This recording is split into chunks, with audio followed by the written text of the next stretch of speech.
Congratulations, Investigator Howell, on being chosen as the Florida Sheriff's Association's Law Enforcement Officer of the Year. You're well deserving of this award. And on behalf of the citizens of Jackson County and the entire Jackson County Sheriff's Office, I say congratulations. We were fortunate enough to hire now Investigator Colt Howell from a local police department here in Marianna. Colt came in with a lot of experience and really became a great deputy rather quickly. July 23rd, 2022, Jackson County Sheriff's Office received a call for service, a disturbance in Jackson County. I actually was at my house eating breakfast and spending time with my little 2-year-old whenever I got the call. My patrol sergeant at the time told me to have Sneeds be en route with me.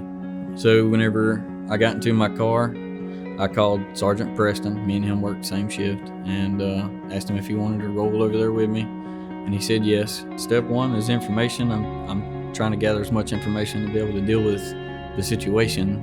Whenever I pulled in, the complainant, he came outside, started talking to me, telling me how the guy next door has been hollering and screaming. And what ended up being the suspect in this incident started yelling across an adjacent property about 75 yards away.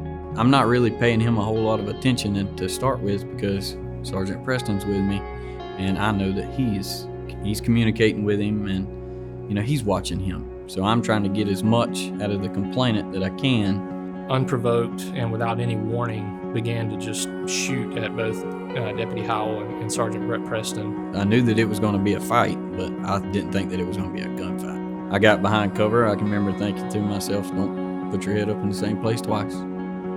Try to keep eyes on him and constantly move. Pretty lengthy gun battle ensued across the yard. Deputy Howell actually transitioned to a long gun, which they're trained to do. I was watching him through the driver's side window, and I had no idea that Preston left the cover during this time because I'm not watching him. The suspect came out and actually ended up shooting Sergeant Brett Preston at very close range, and Sergeant Preston was hit multiple times. So at that point, I was just trying to hurry up and stop it because I don't know where he's at or what condition he's in because I can't see him. And I remember telling myself to slow down, to find my front sight so that I can make an effective shot. What we didn't know at the time actually disabled the shotgun that he had by shooting through the receiver. Well, I didn't know that I hit his gun to start with. I knew I'd hit him somewhere. So I moved out from behind the back of the car so that I can see him again. Whenever I seen him then, he was standing over top of Preston. I couldn't really tell what was going on. It was just a lot of movement. It looked very violent. Pulled up my gun again, and I remember thinking that I got to find my front post. I got to be a little more careful because I don't want to hit Preston in the process of it. And I shot that last time, and he fell off of it. It's rural Jackson County, so backup's not there immediately. And so during that time, Deputy Howell was able to render aid to Sergeant Preston, applying tourniquets, packing wounds, and he just methodically walked himself through it.